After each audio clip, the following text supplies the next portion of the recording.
I call them nuisances and hindrances, but that's because I'm old, I guess. So we're in session 3, but we're going to go back to session 2. And I want to rehearse our definition of success. We have 2 qualifications for success. You remember what they are? Session 2. Well, we said it from session 1. One is you understand the life compass living process. Okay, so you understand it. And in my definition of understanding, that would mean it includes some understanding of how to apply it. And then you're ready to have one life compass conversation, which means when you have that conversation that you're thinking of having, you're thinking of the person you see what you're thinking of the person you're talking to, and you're going to reveal the person that you are. You are asking them to be your people in some way. It doesn't have to be the inner circle, but you would like for them to be your people, and you would like to have a conversation so that you can have a better understanding of how you will be people together, how you will share life. And that would lead to then how does that look in the place in the life you're actually living, so that relationship, that conversation leads to a relationship that makes life more like you're living at home. If you're talking to someone who won't make your life feel like you're living at home, I'm proposing that you pick someone else and try to find someone that you actually want in your life. And I've had a couple of extreme examples in this where people picked a person they wanted to have an intentional relationship with, but had an enjoyable friendship with.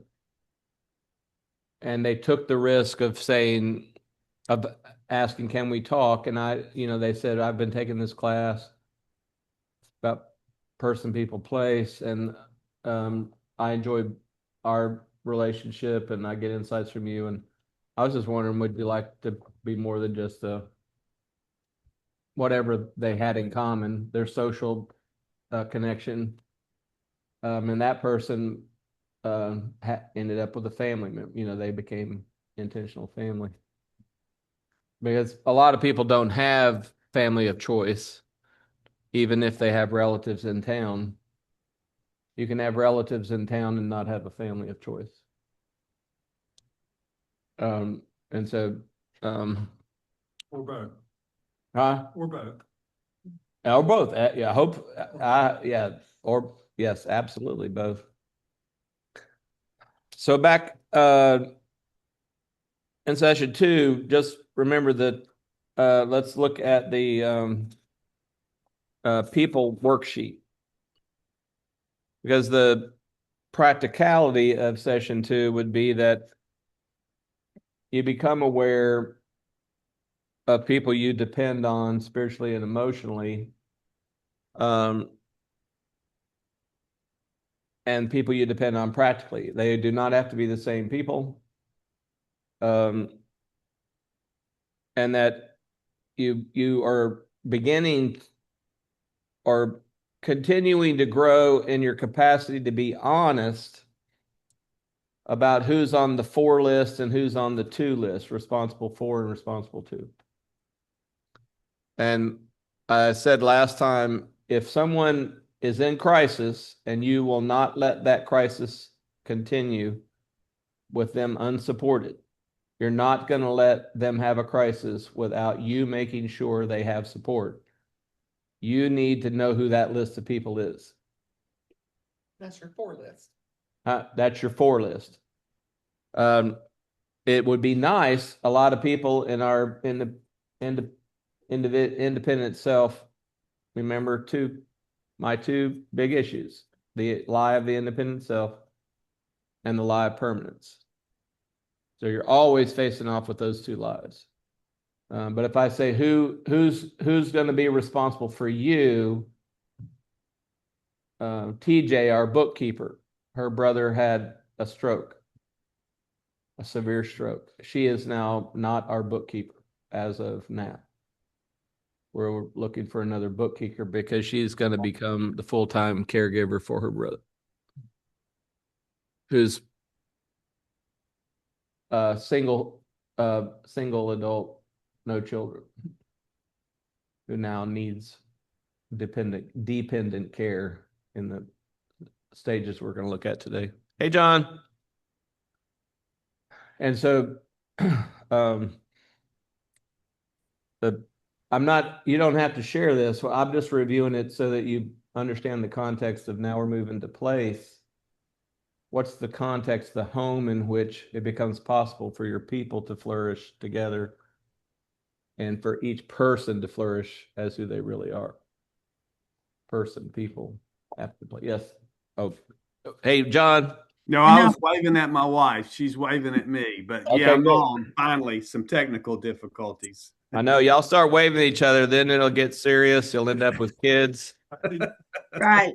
Yeah. You'll end up with kids and grandkids and That will be a family of choice. Yeah. But you can't help it when you bite the dust, it's over. But people you're responsible to, and people who are responsible to you, are part of how you build the capacity to be responsible for yourself and for the people you're responsible for. Because people like Tammy being responsible to me, or my friends, or I think my church family is responsible to me. I'm sure everybody in church doesn't want to know that I think that, but I reserve the right to ask my church for anything I need that isn't being met, and everyone in the church gets to reserve the right to respond or not. But I'm not going to start out with the assumption I can't ask the body of Christ for what this kidney needs. Kidneys have a right to everything that flows through kidneys. So, You don't want white skin. anyways, I like pancreas is my favorite running. Yes. It does work. So I like pancreas because it's ugly and no one notices it, but it helps everything run. You literally can't use the energy of the cells in your whole body without the pancreas. So anyway, that's not what I planned on talking about. I don't want to waste too much time or use too much time. You are or will be responsible to. And so you're actually equipping one another. Again, I get to talk church context because of this context. When I teach it, I don't do the church stuff. But the actual job of the church and the actual job of church leaders is to equip every part of the body to fully operate. And so that's responsible to, and then you're actually only responsible for in ways that are specifically needed. In fact, Paul talks about someone doing their part, and that each one has their responsibility and they're to do their responsibility. And so that's the point of that worksheet, is to really grow in, think more on. And I told you the statistic that the average person's answer to who would be responsible for you is 0. The most common response is 0, and the average is 3. So, and who do you have in your family of choice? And often the catch there, or the question there, is, do they know it? And have you agreed to it? And how much have you agreed as to what that means? What can we count on each other for? Because as the book Lost Connections unpacks in detail, when you have a village and you know it, you sleep well. because you literally can go to bed not imagining any situation in which you're not supported. Every situation you imagine, you have the support you need. I did not say the money you need. I'm not saying that. I'm emphatically saying that is not what I'm saying. Blessed are the poor, for theirs is the kingdom of God. Who actually builds mutuality fully? The people who do not think they can depend on money. If you know you can't depend on money, I'm not saying we don't use money when we have it, or that we're supposed to be so foolish not to save money or use money. But people sleep well when they know they're secure and they're not thinking of how much money they have when they are secure. I don't know any of those people. And if y'all are one of them, let's talk, because that's beautiful. But I would like to know more of how that got built. But everybody I know, when I ask them questions about security, it includes a financial plan. And when they describe their insecurities, it includes the lack of a funded financial plan. And I just don't know anybody who says, oh, we're working on employment and money and what I'll have later and all that stuff. But the we is why they're secure. We're going to keep making sure we have what we have to have for each other. We're going to do that. And that is the magic, I would call it, of life compass living, would be that person, people, in place all are happening. And so family of choice. And then how will these change in the next two stages of life? Are there people in your life who you will be responsible for in the next two stages that you may be responsible to now? And are there people who will become responsible for you in the next two stages who are only responsible to you right now? In the next two, and we're going to talk about life stages this time. We're about to do it. So my big dream is that, and this has proven to be very naive, but I'm still going to hold on to it as a dream, is that families of choice would have a plan for everybody in the family of choice in the stage of life they're in the next two. The plan is to hope for two more. That's what I'm thinking. Yeah, I've only got two left. I'm in transition and I've got mutual care and dependent care. That's the two I've got, and I could die suddenly and skip them both. But The dream. that's Yeah, I'd like to skip the dependent care. yeah, we're going to talk about it in just a minute. And then imagine how you will prepare. When you think about the next two stages, how would you prepare for it? And I'm just saying, everybody I know, the instinct is make sure you have enough money for the next two stages. And you need enough money, but you need other stuff too. You need enough money, and you are never going to hear me say we don't need money, but you are going to hear me say you cannot be made secure by money. It's proven. Somewhere, the last time I looked at the research, it was somewhere around $75,000 a year, that the correlation between happiness and more money drops quickly after $75,000 a year. And that's higher in places where housing is much higher, where the housing costs and cost of living's up. But in the United States, once you know you can count on $75,000 a year, you're not happier by having, good life, joy, deep resonance of liking your life. I would say Steep to there. When you're at zero, going from zero to whatever to 75, yeah. That's a steep increase. That's Maslow's hierarchy of need. that you can't even be human till you get high enough on Maslow's hierarchy to operate as a human instead of in survival mode. Because, I got kids like Bobby, and until some number of years ago, what happened to them was they lived in a cardboard box under an underpass, right? And some resources will help avoid that kind of problem, but it doesn't solve all. Oh, the that's problems.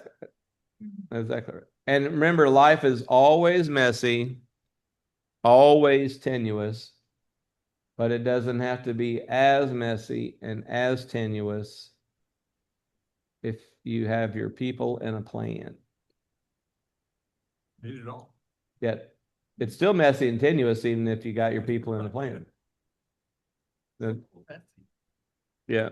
The word I'm hearing in a lot of the research and podcast world that I pay attention to is friction. And that the people living today are learning that life, in fact, the spice of life and the growth of life happens in friction. The places where you struggle, and when you struggle together, there's friction. And it's and I think they're just saying messy and tenuous. But anyway. Because two people striving for the same goal and doing it together is more than doubling the ability. Exactly right. Sort of on this. Okay, so you're the people worksheet, and then now we're at session 3 for tonight. And we're in place, and Life Compass living at home. So the idea is to always live at home. You're always living at home. And I would say, spiritually speaking, again, I get to do that because we're here. Spiritually speaking, you cannot escape the life of God. And so your home in God is always true, and it is our sin, our inattention, our distractions, our holding on to what's not true that gives us the illusion that we're separate from God. Nothing can separate us from the love of God in Christ Jesus. Height nor depth, angels or principality, things in the past, things in the present. Nothing. We can't be outside of God, who is love. But because of our limbic system and our prefrontal cortex and the life stories, the backstory, if in my model, the backstory, you feel like you are separate. And but you're living at home. And then the question in your home is, are you going to age and grow and live in place? Like, is your home going to stay located, or are you going to age and grow and move through life in community? And then and you have to understand that right now in the world of aging, in the world of senior living, there's a real tension between aging in place and aging in community. And you have a whole lot of people who don't want the friction of multi-generational mutual support living. And so they homogenize their social group to reduce the friction and have a lot of fun. And so you have 55 and over communities being born over, all the time and filled up. Younger folks are going.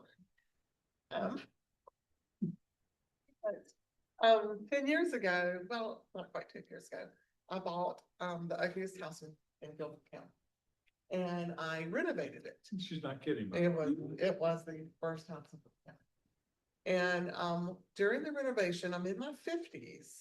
During the renovation, I made sure all of the floors were level for wheelchairs and walkers.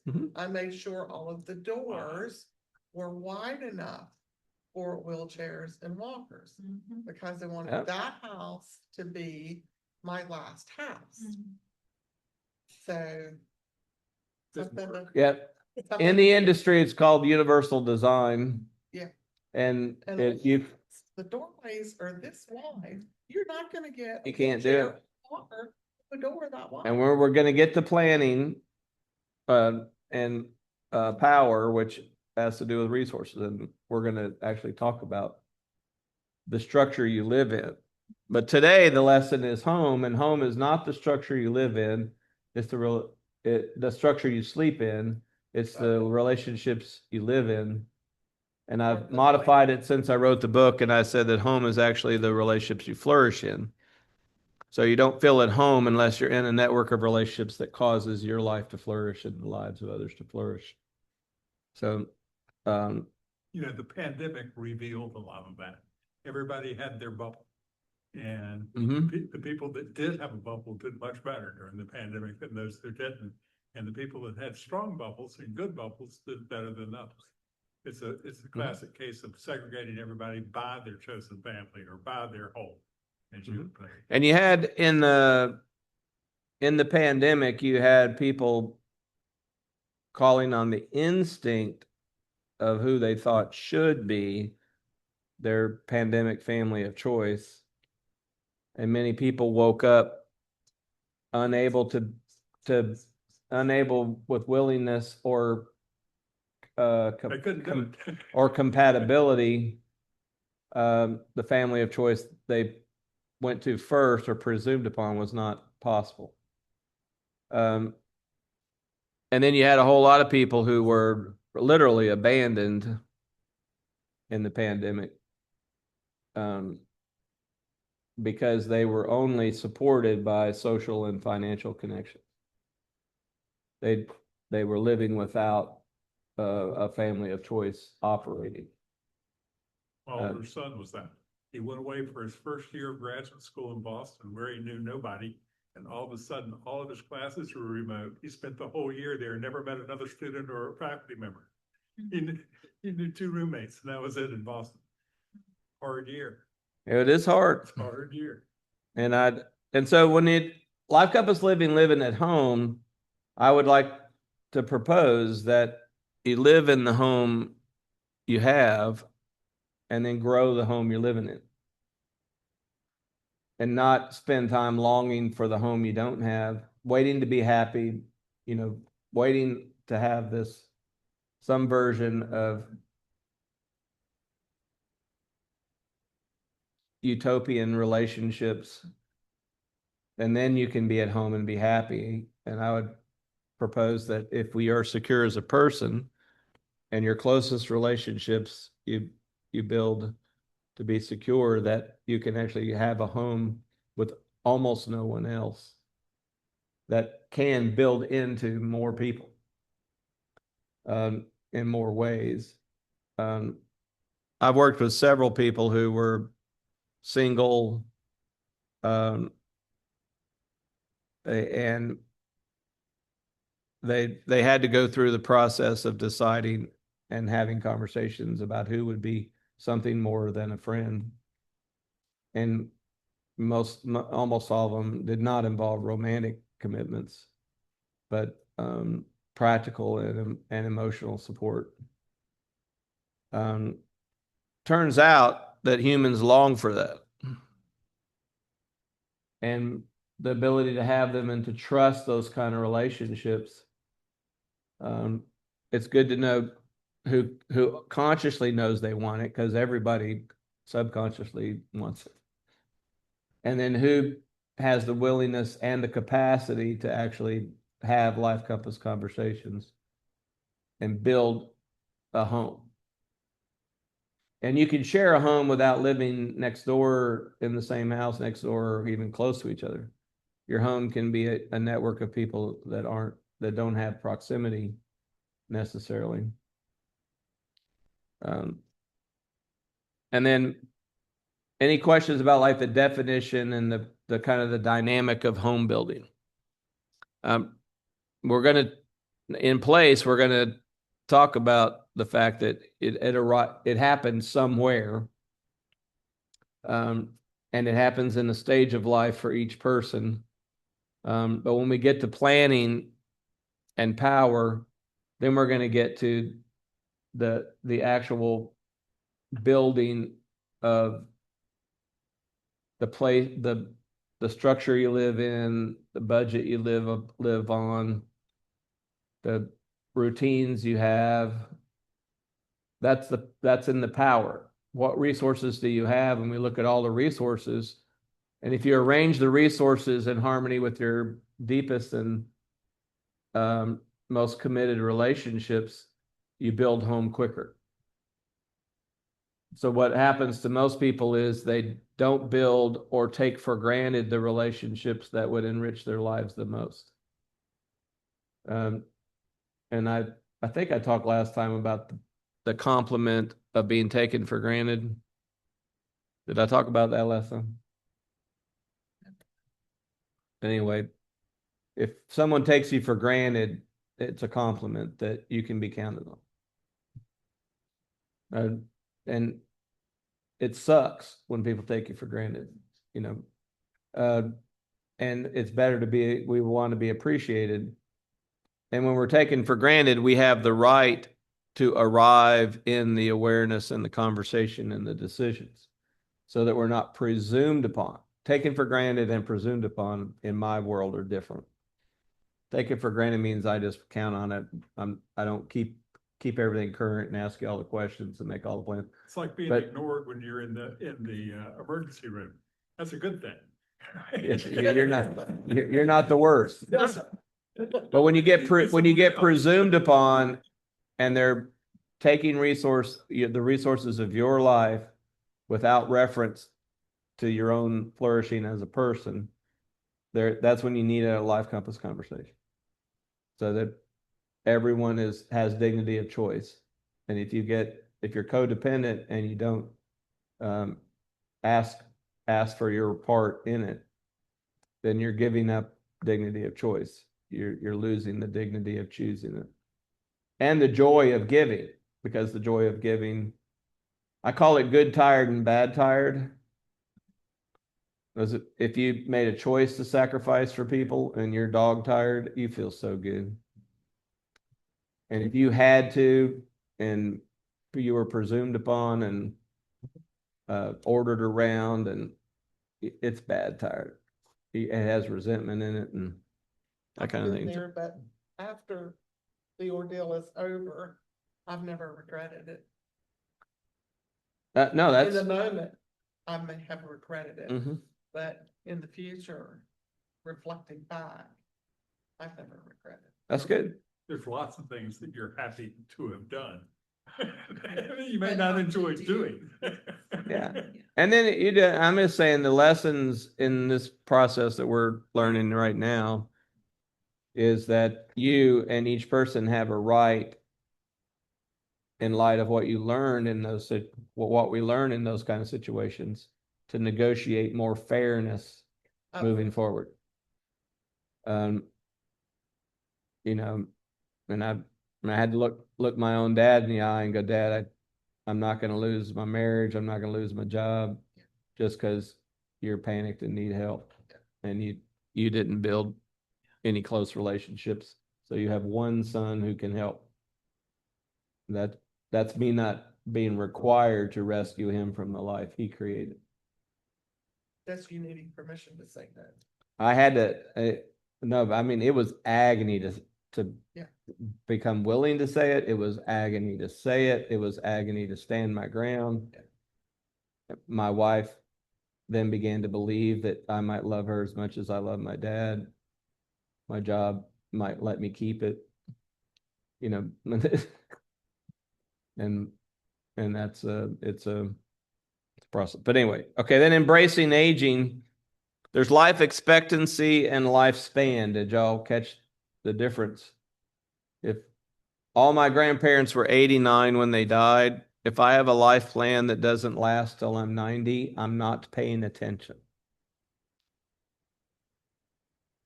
And with life's grumpy as hell if I live to be 90. Everybody around me is gonna be grumpy too. Well, I had in the Fuller family, there some of the males died young of heart attacks, and so all the cousins watched their triglycerides and everything to see if we're developing heart disease. But if you didn't get the gene with the early heart attack, then you've got some longevity built in.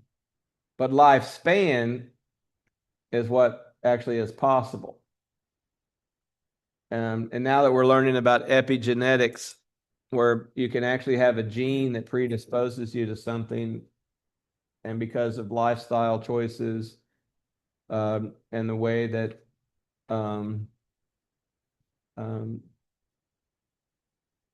genes are turned on and turned off in combination with the context within our bodies, you can actually outlive your life expectancy, and you have lifestyle choices that end your life early. And so lifespan, and if you take life expectancy and then think about lifespan, and then place home on it, the research is showing that if you live at home the way we're talking about it, you will live longer. And if you live at home the way we're talking about it, you'll be happier living longer. And you'll be healthier while you're living longer. I had gone to it's like a breakfast seminar something for Alamance County Memory Care, I think was the program, and it was a doctor who specializes in Alzheimer's. It was talking about the most powerful change factor isn't necessarily exercise or memory games or all of the things that we say it is. It's relationships and it's community.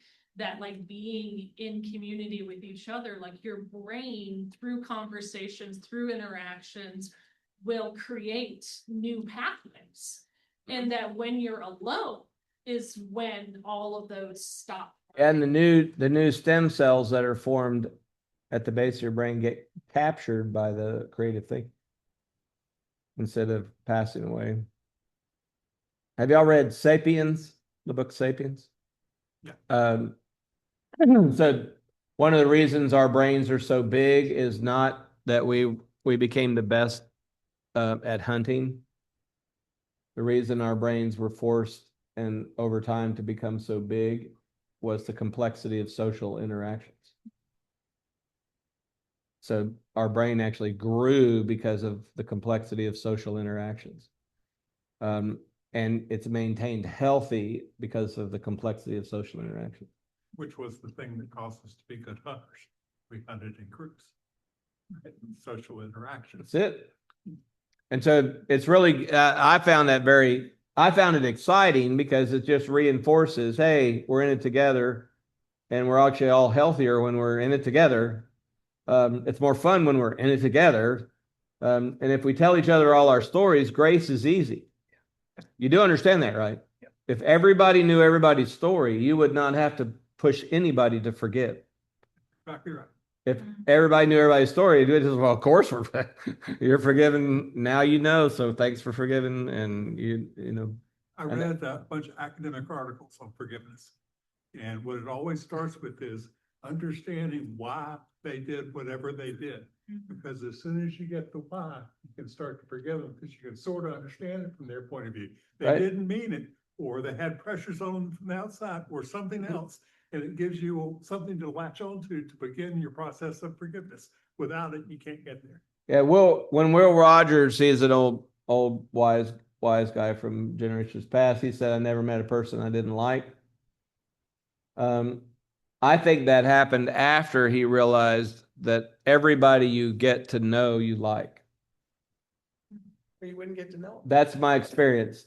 There have been some sandpaper personalities in my life. And Yeah. by circumstances or decision, I got to know the story of their childhood and stuff.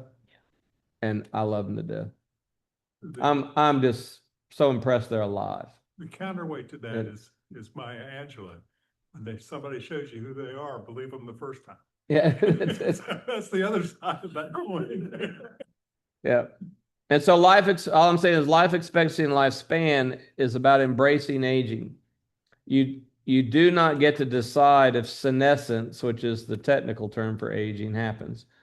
A chronological sequence of events is happening in the swirling of the earth and the passing of days and weeks and years and seasons and all that.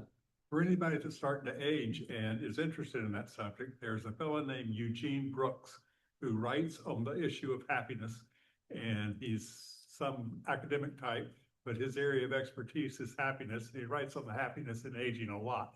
You can find him at the Atlantic magazine. He's great. He really is. Yeah, he and Oprah wrote a book, and it's really good. But anyway, that's good stuff. Good stuff. And then I'm kind of jumping ahead a little bit, but I thought it made sense. When you're aging, you can do what I call base camp or homesteading. If you have a base camp, you can move the base camp and go all kinds of places, but the base camp always has everything you need. And it's always where you can go back to. And so some people live their life base camp. I moved 19 times before I got out of high school. That's called base camping. My parents were my base camp. I'm not saying it was all Shangri-La at home, but I'm just saying my default base camp was my parents.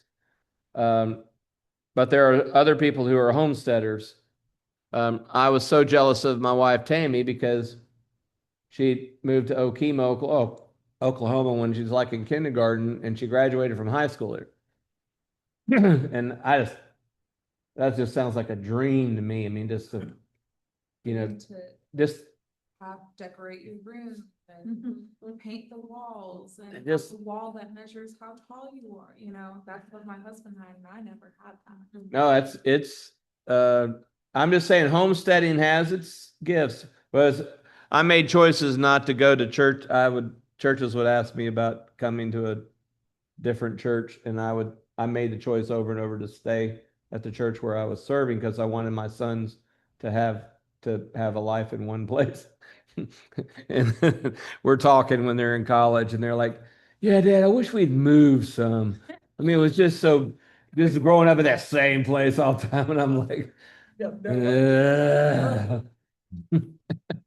But anyway, that's just the human instinct. But what I want you to know is you can have home with base camp, and you can have homesteading. It's okay to do more of an aging in place. You build your community over time in a location that stays pretty much the same. But it's also okay to always have what you need and be where you need to be moving around. And I would, hasten to say that it's not just proximity and structures that you live in, it's also the emotional relational systems you live in. So you can move, there could be some movement there as well. Life stages. I don't know if y'all have looked through it. So the main, what I did was I did like Piaget and Erickson and some new people, and I read and I started to make the chapter really long and unpack all that stuff, and was helped not to. And so what I did was I just came up with words for generalities, but what I wanted to create was the sensitivity that we have when person and people are talking. Each person is in a life stage, and when you're forming a group of people, family of choice, friendships, church family, we must, if we want to flourish together, we must honor the stage of life we're in. And that those stages of life have different motivations and different definitions of success. So that was what I was seeking, was just think about this person, or this couple, if you're going blending household, households are becoming family together, whatever this, and what stage they're in. How do you define success? And so if you look in the book, forming is like when you become a legal adult at 18 to 26.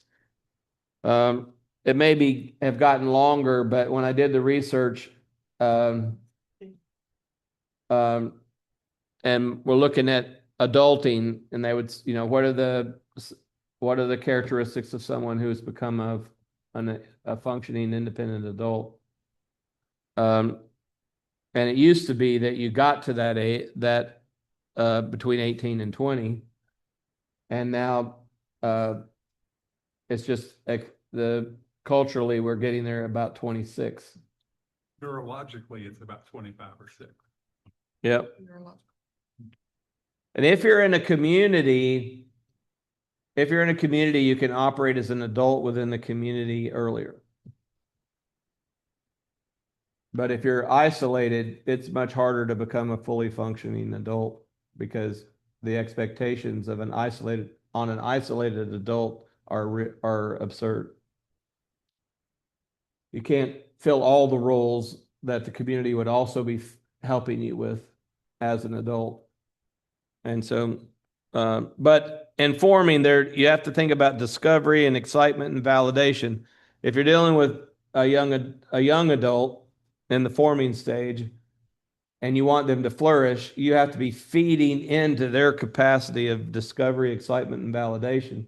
In fact, the wisdom they need the most is what is the wisdom they're seeking? What is the life they're seeking wisdom to accomplish? And what excites them?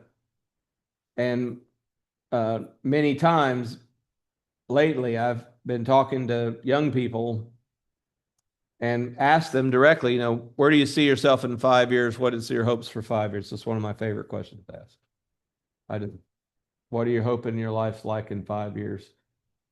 And the number of them that say they want to be an influencer is high. It's high.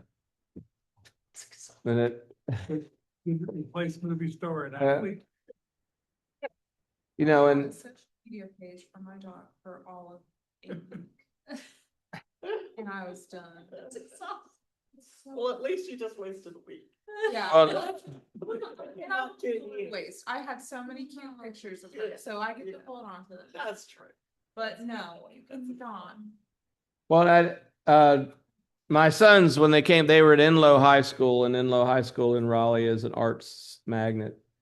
And so there were many very gifted artistic personalities there. I mean,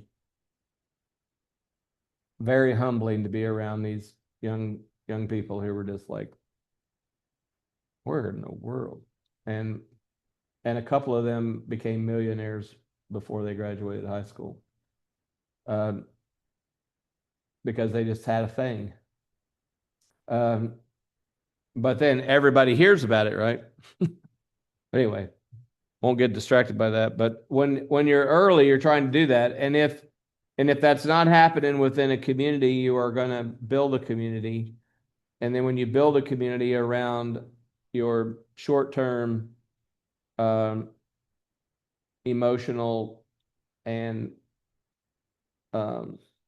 hormonal angst, that kind of community doesn't prove to be practical when it gets really rough and tough.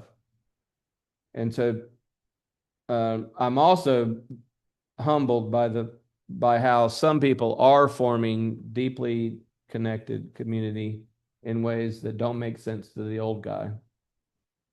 And so I'm not gonna say you can't do it this way or it's better to do it this way. What I'm gonna say is that I don't think they're gonna change the fact that person, people, place is how it happens. And if someone's informing and you keep harping on them to be someone who's already formed, already decided everything, they can't flourish and they can't find their own answers. And so it's important to do that. And then growing, and you're defining success. So when you catch your stride in your late 20s and early 30s, and then you start forming, do y'all know the new I haven't Googled it recently. How many jobs will the average person have between age 18 and 80? Like 7. It's a bunch now. The numbers keep going up. And not only jobs, but you'll change Career. you'll change focus on your professional life. And I know two of the guys in our family group are working for companies who are eliminating lots of people with AI. And they're in this big ethical conflict because they're watching their company get rid of employees for the sake of profit. And one guy's he was the first programmer hired by this big company. So he's like the highest engineer in the company that wasn't an owner. And now he's just in a place where he is being required to use AI in his coding because they're not going to pay a human to spend the time on it. And he's just in a really tough spot. So when you're growing in a world that's changing the way it's growing now, I think you need a family of choice more, not less. And but defining it there, it's about success when you're growing, you're defining it and moving towards it, then launching balance and health. Because once you become focused on your succeeding, you can easily become a workaholic. You can easily become distracted from relational depth and chase careers and chase funding your future, literally chasing the money to fund a future that doesn't have the people you want in it. And so balance and health is often what people are looking for. And I think a family of choice, for instance, if the church actually became family of choice for each other, maybe not at the tightest, deepest level, but still depending on each other.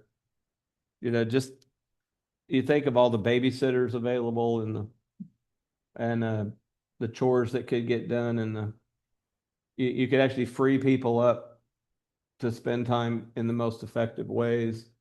And so that balance and health is very important. And so there's wisdom found in the folks that are in that stage, because they're really looking for a way to have a life. And I would say searching for how to have a community where their life can be very energetic and effective and productive, and yet full of relationship and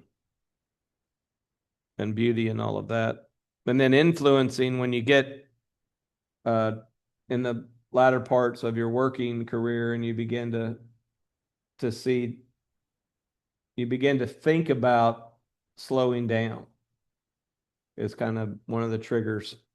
Then it's about meaning, spirituality, community, and you begin to focus on that. And if you've been living in a village, in a life compass informed family of choice, when you get to this stage, you've been living in a community, and you become more like an elder that helps to grow it and shape it and make it more effective. But oftentimes people have been workaholic and so busy that when they get to that stage and they're looking around for meaning and spirituality and community, they're not seeing that they see that they haven't had it in the ways they might have imagined. And that's the first half of life. And the job of the first half of life is different than the job of the second half of life. We need to accomplish the things that are ours to accomplish, build what we need to build in the first half of life. No guilt in it. And then in the second half of life, I call it eldering, when we switch from, we're the ones that carry the heavy stuff and do all the work, to where we're helping understand relational systems and collecting stories and wisdom and passing on those stories and wisdom. But in transitioning, and that's the stage I'm in at the moment, from around 60 to 80, you have influencing and commitment and connected. You're really trying to notice that about what's going on in your own life in that transition. And then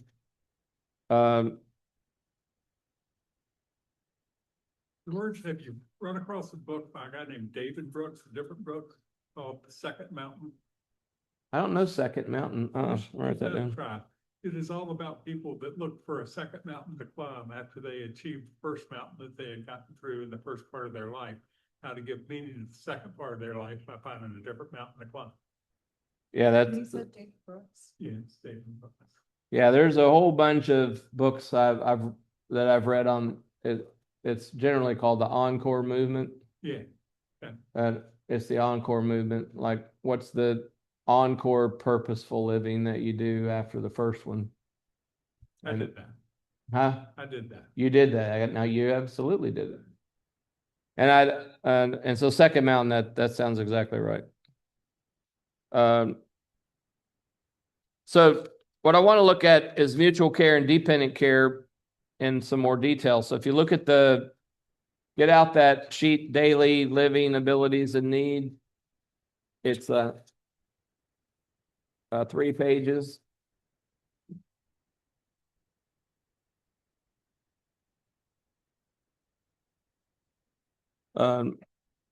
I decided to, instead of just saying IADLs and ADLs and using the clinical language that is used in the medical and in the senior support systems, I call it mutual care and dependent care.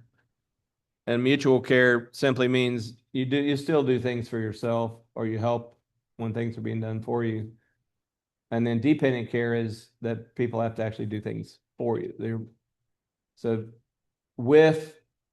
you do with and for yourself some in mutual care, and in dependent care, people are doing things for you.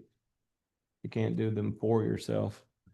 But just to begin thinking in terms of home, in terms of place, if you look at that list, you have first, let's look at the instrumental activities of daily living, IADLs. And if you're thinking of like senior living spaces or support living spaces, IADLs is called assisted living. They give you a graduated level of care depending on the need. And then when you get to the next one, it's called skilled support or skilled nursing. And you're having to have it's also called long-term care. You have technically entered long-term care with ADLs. But let's just look. And the important thing to remember when you're doing it for somebody is that a lot of those places are good, but some of them turn into Charles Dickens nightmares in a moment. In a moment. What do you mean by Charles Dickens? I'm talking about Oliver begging for more gruel as he was an orphan. That's what I'm talking about. Yeah. And they've become really, really bad places where people's needs are not taken care of and they are not cared for the way you wish. Have to be very, very careful. And they take all your money before you find out which, if you're not careful. Nope, yep, and we're gonna get to some of that at the end, in a later session, but so we're looking, Sarah, at instrumental activities of daily living in that second form. So, the way I mapped it out, and I've got a whole set of forms that I can either send you digitally, that I can send you digitally. And if you want printed copies, I'll print a copy, but I don't want to print them if you're not going to actually use them as printed. But these forms, there's a lot of work just creating the forms back when I created them.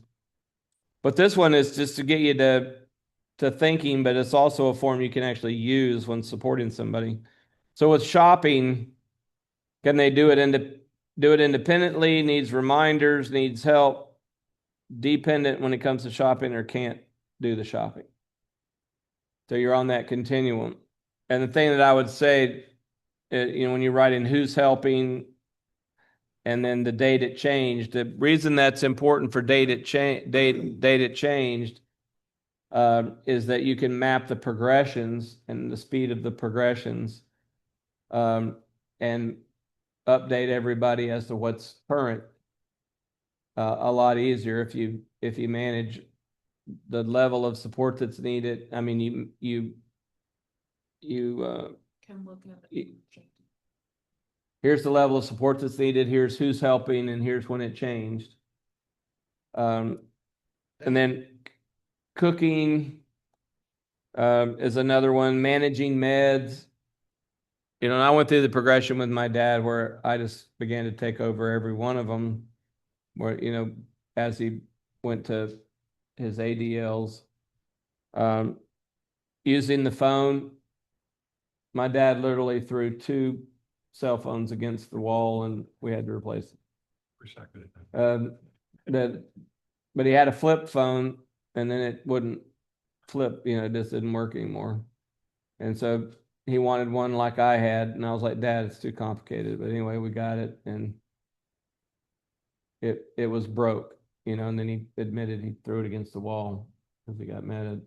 But when we got another one, and he threw that one against the wall. So anyway, the phone, able to do the phone. And you have technology now where you can get an iPad and someone can literally have a big icon on the screen. You can punch that and then punch a picture of 4 people, and it connects you to those 4 people, and you just let that be what happens. And then housework, how much of the housework can a person do? The laundry, driving public or managing public transportation, and then managing finances. And so when you begin needing some level of support, and that is called independent activities of daily living. And that's what I call mutual care. So who's going to be helping you when it's time you need help? And who will you help when they need help with those things? That's the 4, responsible for. And then activities of daily living, bathing, because people will go from bathing themselves, not wanting anybody in the room, to needing some supervision or some level of support to can't bathe themselves at all. But when you start needing help with bathing, that's an ADL. It's something that needs to happen. Dressing themselves, grooming themselves, oral care, toileting, transferring from bed to chair, walking, climbing stairs, and eating. And more. Do what? And more. There's a lot more too. That list can run on for pages and pages if you go through it. Yeah, and this list here, I just want you to know that when it comes to dependent care, the technical definition of long-term care is when you need help with at least 2 ADLs consistently. Then you are in long-term care. You have to have that support. If you're in a facility, then you have to be in a part of the facility where they can provide long-term care, which is help with ADLs. And so when you get to dependent care, then you're really at a place where when it's impersonal and insufficient, it's bad. And who When you you can't- hire to do it will make it insufficient and expensive, right? And it won't work well. Those you do it because they love you is gonna do it and do it well. The money does not substitute for the love when it comes to a lot of that kind of care. Yeah, and we'll talk about it a little more in planning, but the good news is now Medicaid and long-term care insurance and stuff will actually pay family members who do it. So you can have it, and then it's also good to pay the people who do it when you can pay the people who do it, even if they don't want to get paid because of their relationship to you. If they're not getting paid to work, it's only fair to compensate them if you can. And so just good things to think about. And then the next thing is furnishing our home and the horizon of our shared adventure. I like the idea that Life Compass Living could create a shared adventure that like your family of choice is living together. That you're actually moving towards things that each person is excited about the future and flourishing that they're doing. But that takes a lot of work. But the horizon of a shared adventure has to be furnished. I don't know if you've ever gone on a big camping trip. Have y'all? Anyway, we did. It's all right. We were at the Hampton Inn one time. You did the Hampton Inn one time? That's it. Well, we did a lot of pop-up camping. We had a pop-up camper that we pulled behind our Ford Aerostar van, and we made lots of memories. But what we learned from our early naivete is that you have a better time if when you set up camp, everything you need's in the van or in the camper. You don't forget the can opener. And running, trying to find a place to shop, to find what you didn't bring, Or at least at the wall. uses up a lot of your fun time. And so if we're going on an adventure together, then emotionally and practically and resource wise, here's where we want to go together. Here's all we need to really do that well, which means that you have to actually plan ahead. And so even our camping experience, when we did our big one to Estes Park, this beautiful park out in Colorado, when we were getting ready for that one, there was a lot more prep and it was going to be more expensive and it was more money. I mean, not more time. And we were going to a music event, and my sons were presenting some songs they wrote, and it was just this big elaborate. But all you have to do is say Estes Park, and there's 2 hours of laughing and memories and fun because we were ready for the adventure. Now, the thunderstorm in Chicago gets some stories, but those aren't good ones. But anyway, There's the ones that were fun after that. we learned the hard way. So That's Furn- and the home, remember, home is where you're flourishing. And so wherever it is you're going together, having what you need is what you're trying to anticipate. And I'll also say, when you're camping or when you're on an adventure in real life that's messy and tenuous all the time, is that if you have a plan and you're together and you've done the talking and the working of making a plan, and all hell breaks loose, it could be the best time ever. Because you know how to negotiate, because you made the plan together, you became flexible together, you demonstrated that you cared for each other and supported each other in the way you made the plan and worked together. And so you can have this monstrous thunderstorm that does havoc with the pop-up camper, and everybody's cramped in the van sleeping. And it's like, it was beautiful. Not in the moment. No. But Once it, you're home and you're showered. but that's, It was a wonderful thing to have happen. yeah.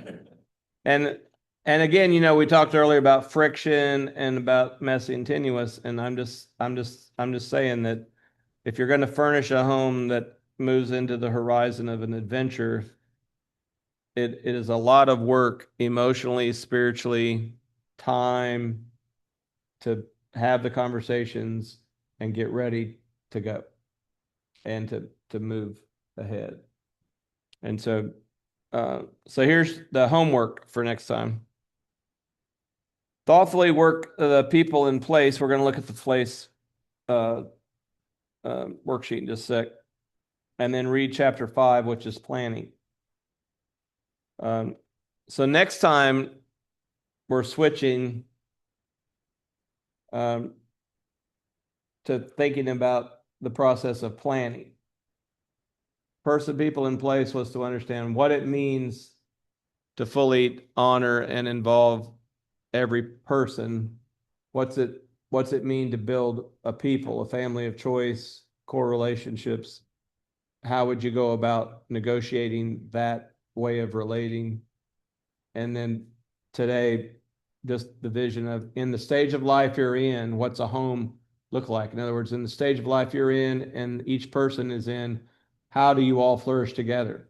It has to honor the stage of life each person's in and where they are, what their capacities are. And so next, Planning for the next 2 stages in that as well. yeah. So in the planning chapter, I'll voice, the dream is that you actually have a plan, and it's more important at the center. So for yourself, have a plan for this stage and the next 2. For whoever's in your household, have a plan for this stage and the next 2. And then you can think bigger into a family of choice. And sometimes the first thing, well, we'll do that next week. The first thing you do is secure it in the ways you can secure it. And then you build it out into more of a relational dynamic experience. So if you just know you have enough money, that's something. Maslow's hierarchy is always in It's so not everything. and so like I know I could move to Clark County, Arkansas, and be secure the rest of my life, because I have so many relatives and friends of my family there.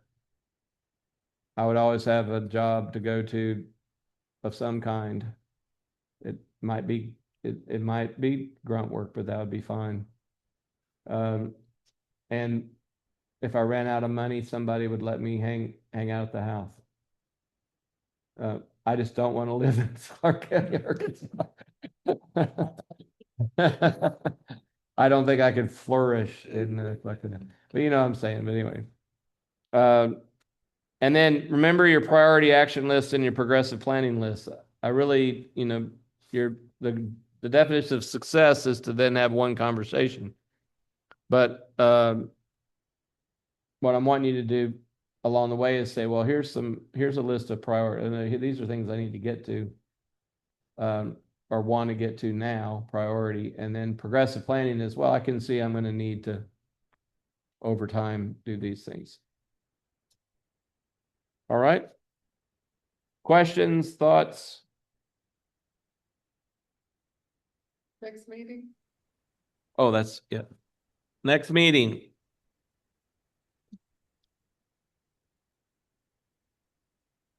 That makes sense. You're up before it.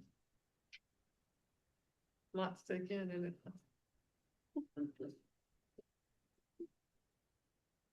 I will say I'm not gonna be here for like Memorial Day. So how about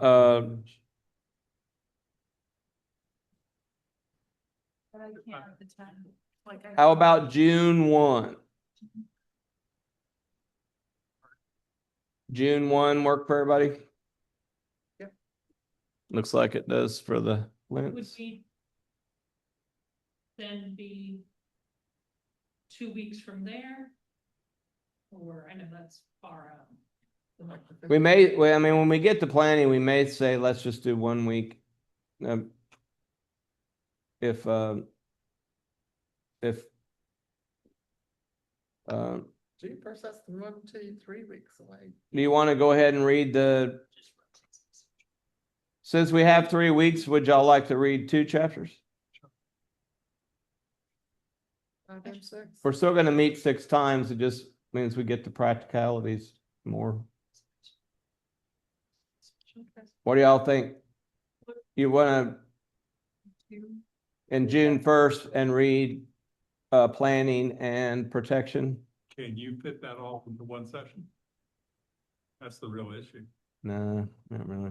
It's not much reading really for 3 weeks. Yeah. but- The reading isn't, but the discussion elaborating. on And it. you're the one who knows whether you can fit that into the. I really couldn't. Well, let's not. Yeah. Because protection needs as much time as it needs. Would it be possible to see if we can have like either Gigi or someone provide childcare for that meeting? Or, June 1? If Yeah. we're just switching to every other week, it messes up, whether I have my kids or not, so. Oh, okay. No, that's good to know. 2 weeks, it was fine, but if we're flipping weeks, then I have to figure Well, it I'm out. Just trying to keep it on the. Yeah, it's just Memorial Day is the problem. yeah, I won't be here for Memorial Day. Yeah. But you'll be here on the 25th. No, that's Memorial Day. Oh, I'm Yeah. sorry, I'm sorry, Yeah. I'm sorry. Maybe we should Sorry. plan an additional week, get you back in sync. Wait a minute, what, My mom's birthday. Eight. It's close to- Sarah, does, The 31st, so- would it be possible for us to meet on Tuesday? Does that help you, Sarah? On Tuesday? Oh, okay. We can go to the 8th, I think it is. I don't have a Yeah, calendar. I mean, it's a ways out, but I'm fine. So with not it. But that would at least keep you in sync with the. Yeah, And we could go ahead and read 2 chapters, and that way, if we have time, we can be prepared. The basic rule of any of these groups, George, is everybody's needs get met. Oh, that's right. No, we're a Life Compass group. So, Sarah is a person. That's part of the people. Has a. So we respond accordingly. Push it to the 8th and The then. 18th, what about next Monday? fine. No, she'll have the same problem. Yeah. Oh, yeah, yeah. Oh, Right. She'll have okay. the same problem. I was like, yeah, no. Let's do the 8th. Okay, June 8th, Thank read through chapter, I'll send you the checklist for the protection chapter. I'll send you the forms you need. So we're moving Don't to print the 'em, 8th. just send them. We can print them each Yeah. if we need them. And And you don't need childcare for the 8th? No. She's on every 2 weeks. Yeah. That was also an exercise for me to speak up for myself, in which she Very spoke up good. for me, and then I spoke up for myself, and you spoke up for me. Yeah. Because otherwise, I don't, Well, and I don't put my needs. I'm very, And I appreciate you guys. I'm happy that, Go through that exercise with you. And I- I'm happy for both of them to have happened. Thank you for adapt and change for me. Absolutely. Everybody. Oh, that's hard, okay. What I'm learning is that like, yes, the Zoom is great, but it really is beneficial if there's more people here that I can have community with and